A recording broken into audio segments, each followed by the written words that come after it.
Hello everyone, this is a video on histones and histone modification and how that all plays into the regulation of genes and the expression of genes in a genome.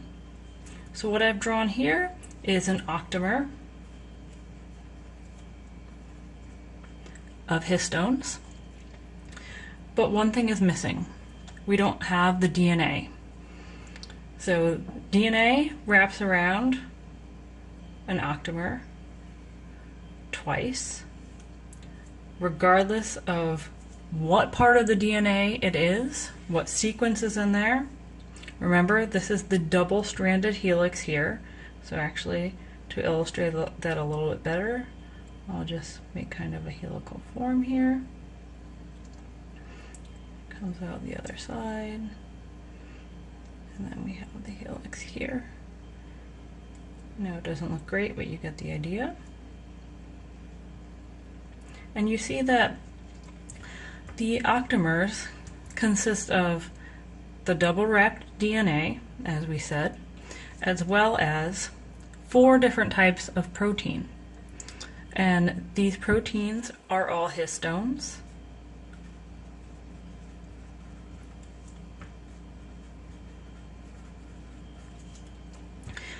And we have 2 of each of these histone proteins in the octamer.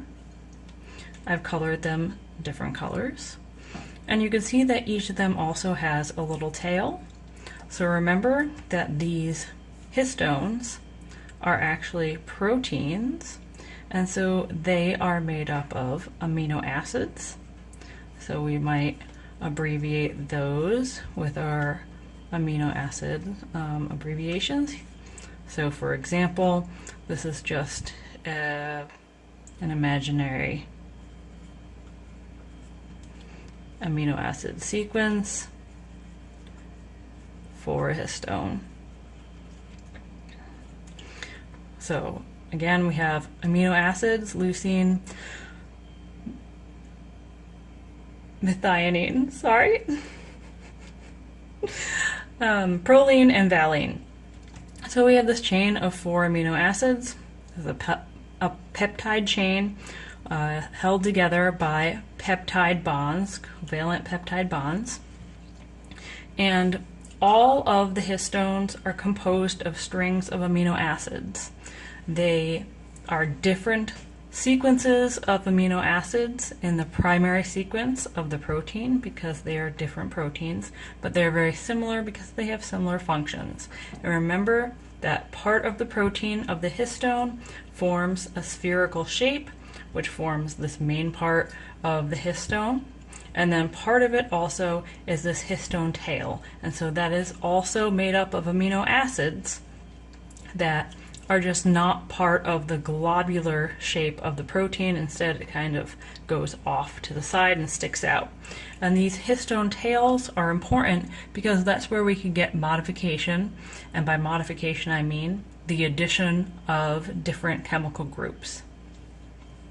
And the different chemical groups are things like methyls.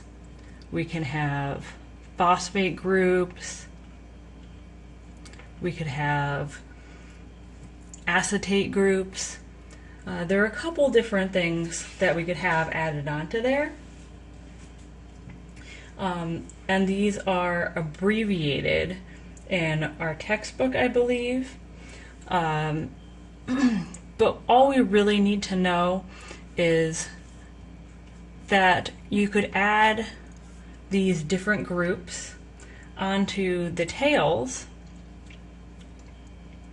and you could actually tell important things about the DNA from these groups that are added onto the tails. So I'm just kind of randomly adding them on here. Okay, so right here, what I've done is that I've added 2 different chemical groups to a single tail. And that's important because we actually get multiple chemical groups added or removed from the tails of a single histone. and we could get layers of modification. So in our book, this is actually the last copy or the last edition of the book, but I believe it's similar in our book. Here we see that there is the peptide sequence here. So this is the tail. Remember, this yellow string is made up of all different amino acids. And as I said, the abbreviations for the chemical modifications are shown here. And we have various chemical groups added along the single histone tail, and sometimes at the same amino acid. So for example, right here we have an acetate group and a methyl group added to a single amino acid, and that's possible because remember that amino acids are made up of several different atoms, and so you would have the addition of these groups to different parts of the amino acid. And furthermore, in a situation like this, we have an acetate group on top of the methyl group.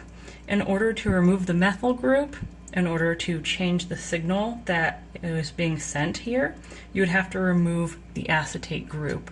So these levels of modification of the histones can make the signal very difficult to change, because as we said, that some of these signals are those that prevent DNA from ever being transcribed again. So we talked about genes very early in development that are used when the organism is developing early on, but then will never be expressed again. And it's important that those genes are not expressed because they don't need to be expressed. For example, certain genes for developing the fingers will not be used again. And so it's important that these genes stay off for the rest of the lifetime of the organism. Now, I also wanted to briefly talk about the histone modification complexes. So that's what this protein is right here. So our histone modification complexes are just other proteins. We have proteins that come in, and we have this, I don't know, it's a comma-shaped protein here. And this is a histone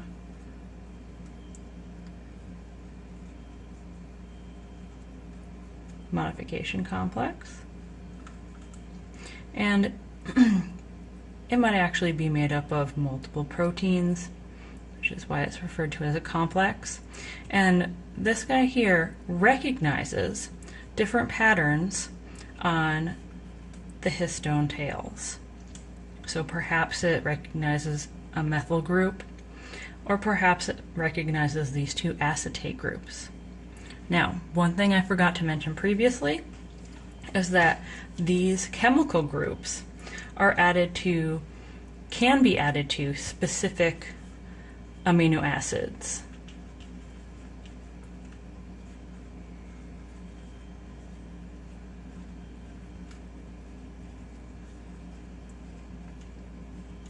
And that's very important, because which amino acids these chemical groups are added to sends a different message.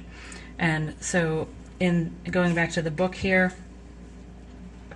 and this image, we see that at the bottom here we have the labels for the amino acids, and only certain amino acids are going to be labeled or have different chemical groups added to them according to what the different messages are.